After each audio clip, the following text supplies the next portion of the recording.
Dear learners, welcome to this session. Today we are talking about Introduction to Law, and in that Introduction to Law, the topic for the session is classification of legal system. When we talk about classification of legal system, it is just a system which is in our home also. You know, when you get up, sometimes you get milk to play, drink, and then sometimes you have a different set of rules in a house. So similarly, there are different types of rules or systems in different legal systems. So maybe in a country we follow a different system, as in a house we follow a different system, in the other house we follow a totally different system. So that depends maybe on the customs, because traditionally we follow a particular set of rules or conducts which we inherit and then we practices on day-to-day basis. So that is the legal system. When we talk about legal system, it is that certain rules, codes and laws have been formulated for the country, wherein people are expected to follow certain rules and they have some duties to do. They also have certain rights, as we have rights in our family. So a set of legal rules wherein you are expected to do something and wherein you have certain duties and you also have certain rights. That is a legal system. So when we talk about legal system, it refers to a procedure or process, for interpreting the enforcement of law. So enforcement of law is very important. Who enforces the law in a family? Maybe the head of the family, because everywhere we talk to that person, and whenever there are certain small issues in a family, the head of the family tries to mitigate them, talks to the family members, and then the issues are resolved. Similarly, we have a Constitution of India, wherein the certain rules are laid down by the Constitution of India. We have different other legislative provisions. So we have to follow certain rules, and when we follow these rules, they are embedded in the family system, they are embedded in the legal system, and then we develop as a nation. What is the legal system? I just said that legal system is not something which is enforced upon us, which is something which is not related to us in any way. Legal system is a system wherein we as a civilized nation learn to respect others' rights and have certain rights and duties to fulfill, and there is an enforcement machinery wherein if the rights and duties are not followed in a proper way as defined, then there is a code of conduct. So this is a legal system. Now I will also discuss what is common law system. Is common law something which is related to common people? Because when I talk that there is a common law, what is common law? So is it something which everybody talks about? So common law is a system wherein you have certain rules and conducts, wherein they have so many judgments delivered by the high courts and tribunals and even the Supreme Court, and the judgments delivered by the Supreme Court or the higher court is binding on the lower court. So that is the principle of judicial precedent. So you have a precedent, you have to follow certain decisions in the coming judgments also. Then composition of judicial institution is also very important, and when I talk about the features, first I will just tell you that these are the features and then I will discuss them one by one. So the second is composition of judicial institutions, and this is very important. Then we have adversarial system of court proceeding and the role of judges. This is another feature of a common law system. Then importance of acts, statutes and other legislation. So all these features we will discuss this one by one. I will also tell you that what are the countries who are following these common law features. India is one country. Then few examples are of Australia, Bhutan, UK, Hong Kong, New Zealand, United States, some parts, and then Singapore. So we are common law countries. Why are we common law countries? Because we were a colony of British and the Britishers have developed this common law principles. Then the authority of the judgment is very important, you know. As I said that there is a procedure of judicial precedent. Judgments of the higher court are judicial precedent and they must be followed by the lower court in similar cases. So, while interpreting any law, you have to follow the previous judgments of the courts.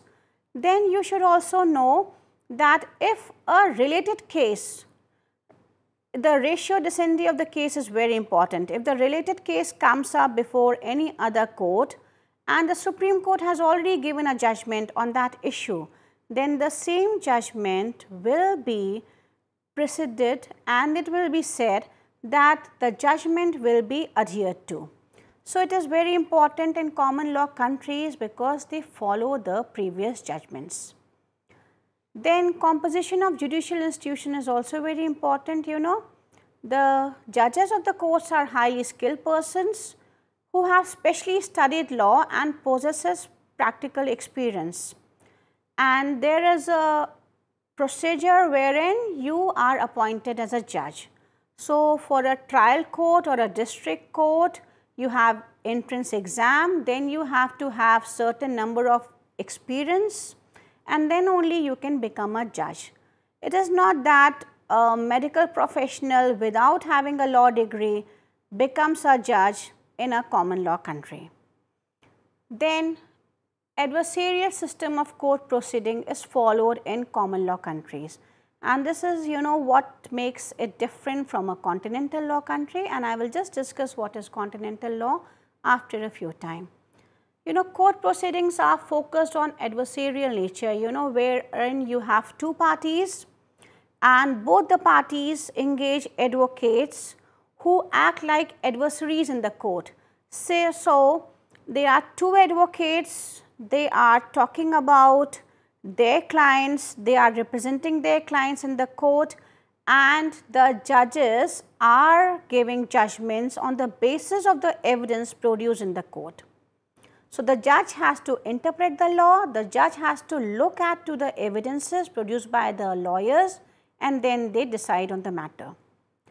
Then Act Institute passed by competent authority is very important, you know, because as I said that India is a common law country. So, wherein, you know, there are some gaps in an act or a statute, then the judges have the power to interpret and fill these gaps. Have you heard about the Vishakha judgment? Wherein, you know, the judiciary has tried to move a step ahead even in the Nirbhaya case.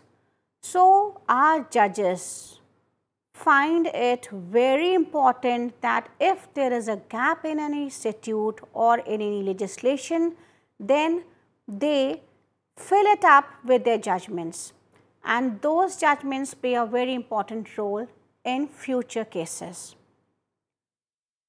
Then the second type of legal system is the continental legal system.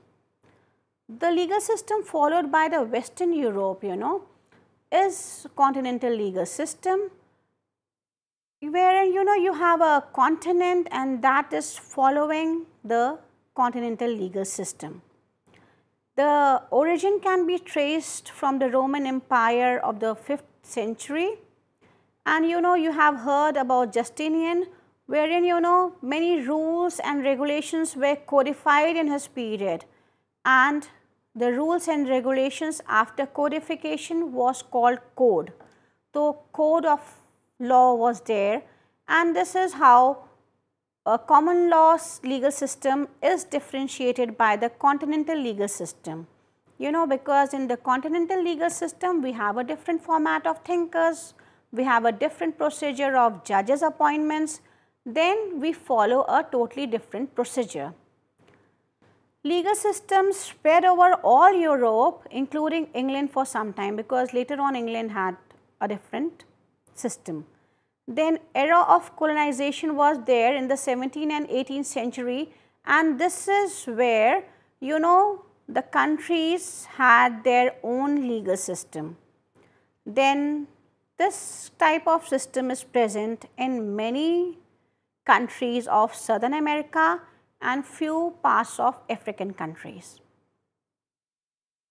This legal system is very important, because importance of acts, statutes passed by the parliament or competent authority is very important.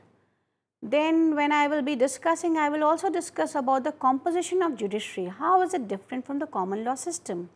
Then power of the judges to make law, and then the inquisitorial approach of the court proceeding. As in India, we have in certain tribunals. The judges who are a part of a tribunal sometimes, from adversarial become inquisitorial, because, they try to find out the truth. And while discussing, we will discuss it further, that what are the benefits of the continental legal system. As I discussed, the first feature is importance of acts, statutes passed by the competent legislature. This is very important, In the common law system also, you have certain rules to follow. You have a parliament which makes a law, and then a judiciary who interprets the law. While interpreting, in a common law system, if there is a gap in any legislature, then the judiciary will fill up the gaps. What happens in a continental legal system? The act or a law passed by parliament has a highest importance in the legal system. Authority of the competent legislature is to assimilate the scattered rule and then draft them according to the modern conditions and get them passed in the parliament. So this is called codification of rules. There are certain rules and regulations in the interest of people. You just have to codify them, you just bring them together and then you make it the law of the land. So this is the continental legal system. Then composition of judiciary, I just said that in a common law system, what will be the judiciary? Somebody who has studied law, then who has certain experience in the field of law, but in the continental legal system, it is very different. A person from a very diverse field can be a judge. So he might be having a specialized knowledge of a particular field. Suppose we have cases related to medical, then maybe a medical practitioner will hold the position of a judge. Similarly, in cases where scientific equipments are used or scientific methodology is challenged in the court of law, then we can have a scientist as a judge of that court. So engineer, doctor, scientist and astronaut, anybody can become a judge, and this is the beauty of the continental legal system. You may not have the legal experience, you may not have studied the law books, but still you become a judge in a continental legal system because you have an expertise which is needed for that particular case.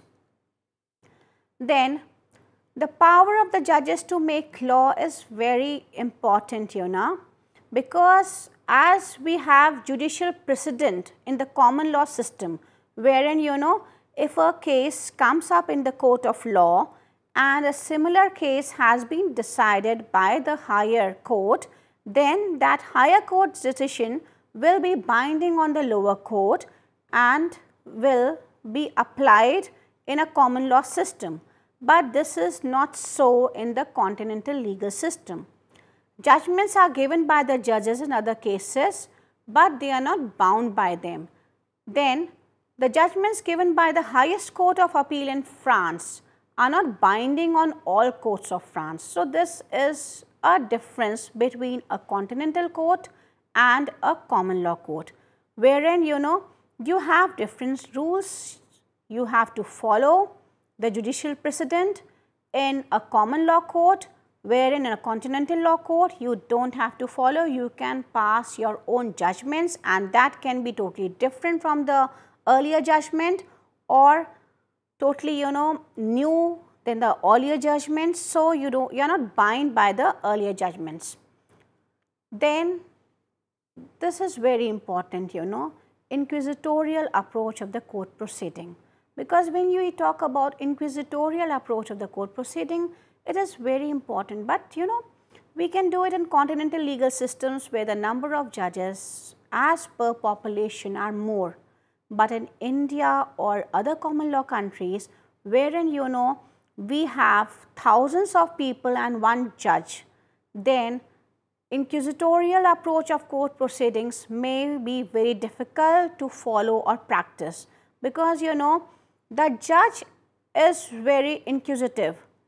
He will just not depend on the evidence produced by both the advocates in an adversarial court, but here he will, out of his quest for knowing the truth, can go to the scene of crime, can collect his own evidences and then give a judgment. So, this is very important, and we have also witnessed few cases wherein the special courts have been formed and the special courts have been empowered to play an inquisitorial approach, wherein the judges do not only rely on the evidences produced by the parties, but they try to find out the truth in the case. So, in the continental legal system, the truth is not only the responsibility of the advocates, but truth finding is also a responsibility of the judge. So, the judge will also like to know about the truth, and he can take a very practical step of going to the location or getting evidences out of his own sources. So, this is the difference between the common law system and the continental legal system. Then collection of evidence is very important, as I said, that the truth has to be established, and the judge has to believe that this is the real truth, and he can find out if he has certain doubts. Then I just said that the difference between common law system and continental law system can be discussed on the authority of the judgments, wherein authority of the judgments in a common law system is binding on the lower judiciary, whereas in the continental legal system the authority of the judgments is not binding on the other courts. Then composition of judicial institution is very important, wherein for a common legal system you should have a law degree, and then you should have a number of experience, and then you have to clear certain examinations and interviews, and then you are selected as a judge. Whereas in a continental legal system, anybody from diverse field, a scientist, a painter, an artist can become a judge in a court proceeding. Then system of court proceeding is also very different. Then importance of acts and statutes is also very important, because in a court proceeding, in an adversarial system, the evidences produced by both the lawyers are important, and on that basis only the decision is taken by the judge, wherein in a continental legal system the judge can be very inquisitive, and he can also find out the truth and find out the real case, and on the basis of the real findings he can give his judgment.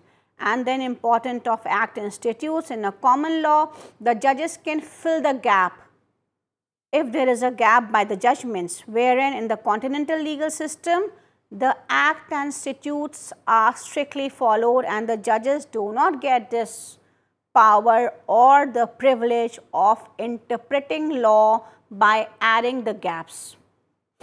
Then we have a different legal system called socialist legal system, and this is very interesting, because for the society's interest you are adding something. So, it is not very different from the continental or common law system. However, there are certain features of this legal system which have distinguished them from the other legal system. And in a world where you talk about the society, you talk about the welfare state, this socialist legal system plays a very important role. Then we have legal rules are not considered permanent, because whenever you find that the society demands something, then you make a change and that change becomes a law. Public law is more important than a private law in this. Judicial review of administrative and by the legislature is totally different, because in cases of judicial review, you have to review on the decision, but here you can change your law as per the need and the circumstances of case to case. Then it has a great influence of continental legal system, because as a part of the society, the laws are made. So in the interest of the society, you can make the law. The judges can be very inquisitive. They can just really find out the truth. The benefit of the society is the prime importance in any socialist legal system. So law is considered to be a temporary character, and a time would come when law would not necessarily be governed. So, to promote economic equality, to promote social equality, you make a system, and that system is also not permanent, as we have seen in the former USSR, that they adopted the social legal system and private and commercial rights were abolished after that. So the Portuguese law was not there.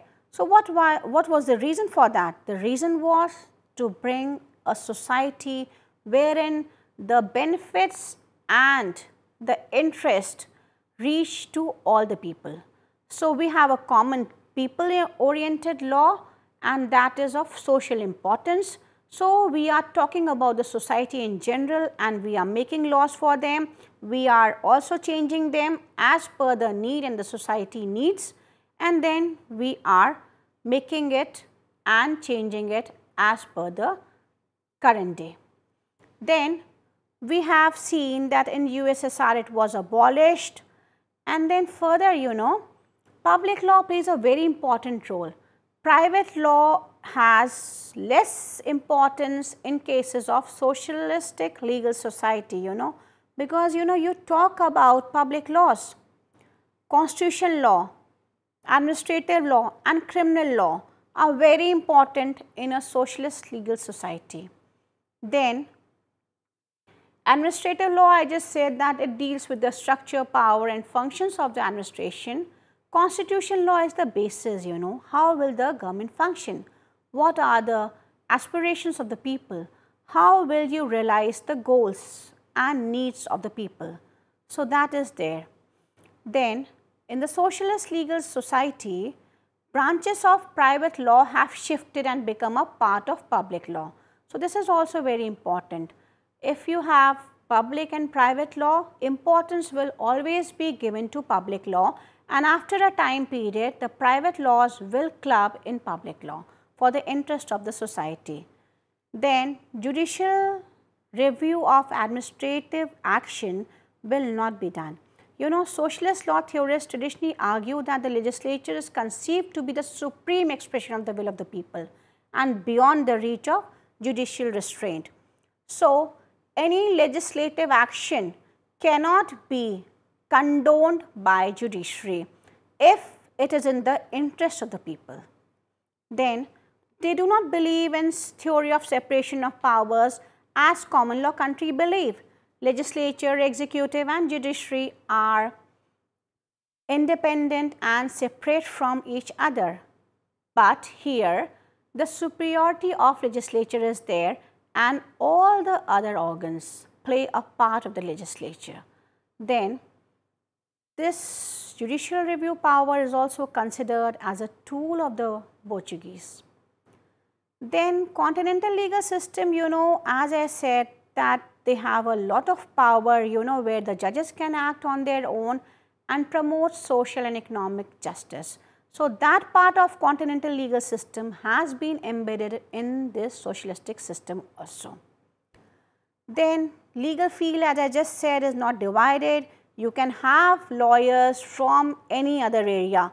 I am a practicing lawyer in criminal, and next hearing I become as an intellectual law expert and I take that case also. So there are no strict bifurcations or division as we find in common law system. Then I will also discuss about the international legal system. As we said that the nation has a legal system. Similarly, the international level also we have certain rules and regulations to follow. We follow certain organizations and we are bound to follow certain rules as we have signed a treaty or we are part of United Nations, and these legal systems can be in the form of treaties. If we are a party to United Nations, then European Union and South Asian Association for Regional Cooperation. So, it can be any of these, you know. As a country, I am a part of United Nations, so I have to follow the rules, the charters which the United Nations have given to all of us. Then, you know, it is very important to have international peace and security. If you do not follow an international legal system, then there are conflicts.